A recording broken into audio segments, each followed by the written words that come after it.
Era uma vez um contador de histórias que fazia qualquer plateia rir, chorar, bater palmas de pé. Esse contador de histórias pode ser você. Hoje eu te mostro como usar storytelling para transformar a sua fala em algo inesquecível. Quer saber como? Fica aí e vem comigo.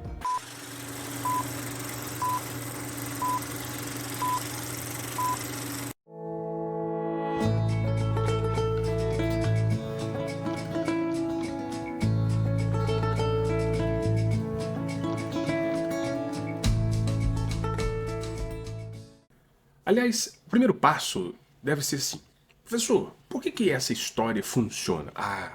Porque o nosso cérebro adora histórias. Veja você que se numa série não tiver algo que te prenda à história e que te crie uma sensação de pertencimento, você não fica. Mas veja que história faz muito mais parte da nossa vida do que talvez você imagine. Se eu parasse aqui e te perguntasse: quem é você? É provável que para me explicar, para me responder a essa pergunta, você faria toda uma construção histórica. Nasci em tal lugar, sou filho de fulano com ciclano, tarará, parará, parará. A nossa vida é um misto de histórias. Histórias que se entrecruzam e que se complementam. E se assim não fosse, nós não conseguiríamos estruturar a nossa própria identidade. É por isso que quem perde a história, perde a sua própria identidade. Uma boa história, ela vale muito mais que argumentos. É claro que eu não estou falando aqui de mentir. Mentira a gente sabe que existe e todo mundo mente, uma vez ou outra isso já aconteceu. O que eu estou dizendo é o seguinte: uma coisa é eu falar assim, fui persistente na minha vida. Veja o impacto disso, quase zero. Outra coisa é eu começar, porque quando eu iniciei minha carreira, eu ainda era um estudante de filosofia na Pontifícia Universidade Católica de Minas Gerais. Um rapaz vindo da pobreza, sem nenhuma condição real financeira, e fui aos poucos subindo a minha vida através do estudo, pregando a bunda na cadeira e estudando. E isso foi transformando e foi transformando-me ao longo da jornada. Vejam que há uma diferença muito grande entre fui persistente e depois contar a minha história. Claro que você tem que ter alguns cuidados básicos, porque quando você conta a história, o público ele entra em cena com você. Eu me lembro até hoje de um professor que eu tive na faculdade e quando as pessoas não prestavam muita atenção no que ele estava explicando, por N motivos, não venho aqui dizer quais são, de repente ele soltava algo pessoal. Então, gente, quando eu fui em tal lugar, quando eu fiz tal coisa, quando eu e minha esposa não sei o que lá, e aí a nossa atenção mudava completamente. É o que a gente tem de buscar fazer. Mas para isso, é preciso então saber qual é a estrutura básica do storytelling. E vamos a ela. São 5 etapas. Primeira etapa é uma situação inicial. E nessa situação inicial eu tenho que apontar onde, quando e quem fará parte do meu storytelling, da minha história. Nesse ponto eu tenho que saber o que eu quero contar. Segunda etapa, o conflito ou o desafio. O que deu errado, qual que foi o problema, aquilo que vai conectar as pessoas com a lição que eu quero deixar, que é o último ponto. A terceira etapa é o clímax, o momento tenso, a virada, a chave que modifica e que de repente se abre para o momento final. E é a quarta etapa, a resolução.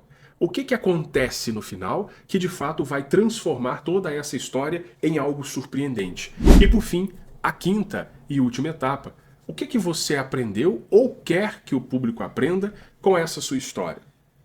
Para exemplificar, eu vou aqui contar uma história.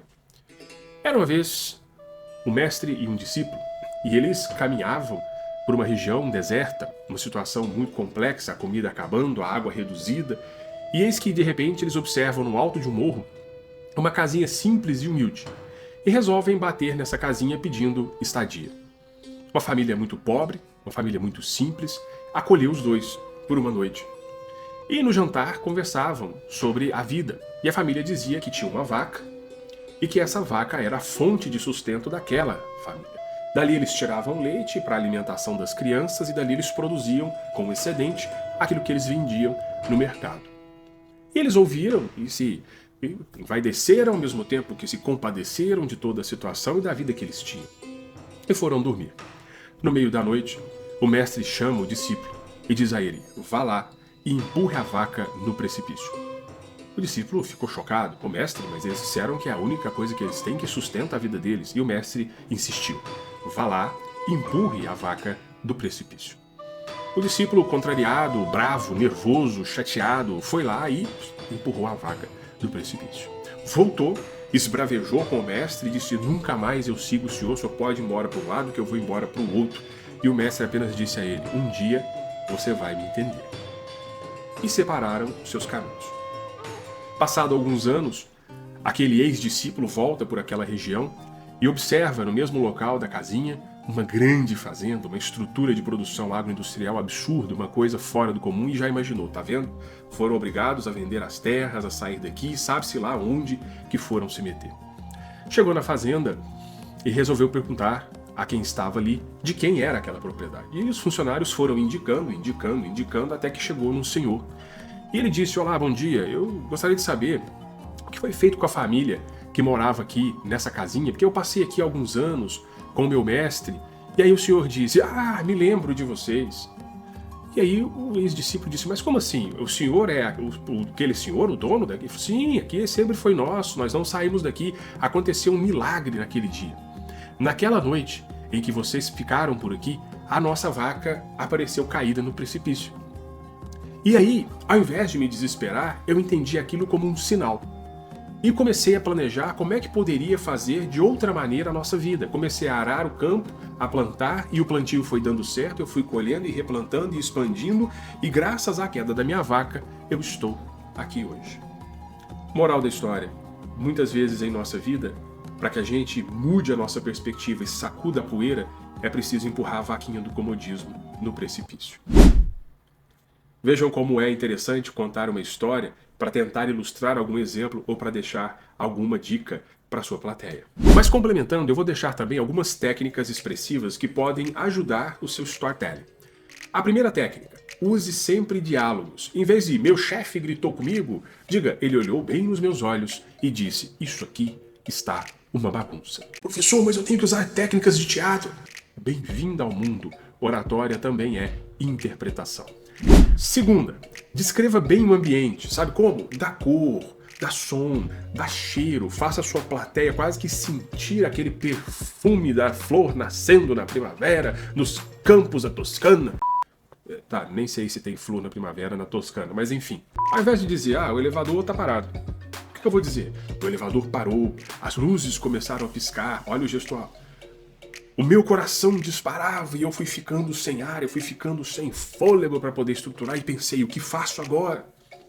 Vejam que há uma diferença absurda. Outra, use a voz, a entonação, a ênfase, mas o seu corpo. Isso tudo vai mudar a conjuntura do seu storytelling, da sua história.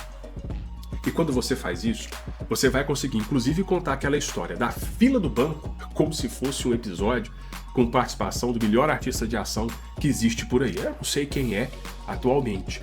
Na minha época era Sylvester Stallone, Arnold Schwarzenegger, Jean-Claude Van Damme. Hoje eu já nem sei mais quem que tá por aí. Mas dá pra você contar como se fosse aquele artista de ação que você tá imaginando ele lá na fila do banco X, esperando pra sacar a aposentadoria dele. Minha gente, erros comuns que a gente pode cometer durante o storytelling, nós temos que prestar atenção nisso. Primeiro erro comum: histórias muito longas e histórias sem propósito. Isso aí cansa a plateia.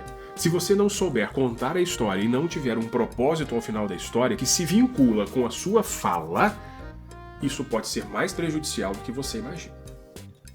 Outro ponto: contar histórias sem conexão com o tema que você está falando. Eu estou falando de futebol, de repente eu conto uma história de pescaria, mas que se não...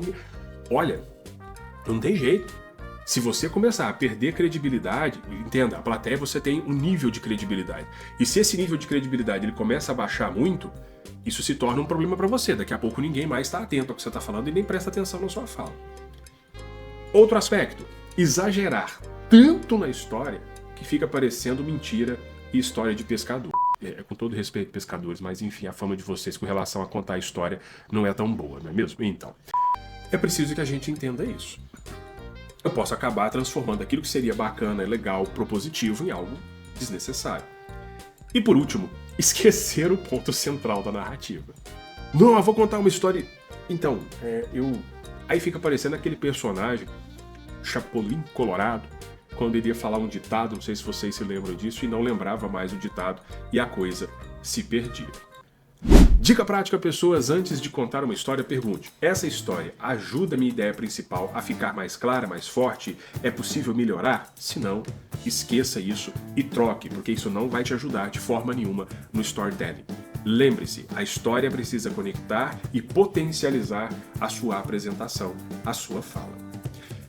Gostou? Compartilha com seus amigos, com aquele que não sabe contar a história e não lembra nem como se faz uma piada, porque quem sabe isso aqui pode acabar auxiliando ele. E no próximo vídeo a gente fala mais sobre o que você pode fazer durante uma apresentação, mas principalmente quais os maiores erros que você pode cometer numa apresentação. E um spoiler, um deles você já cometeu.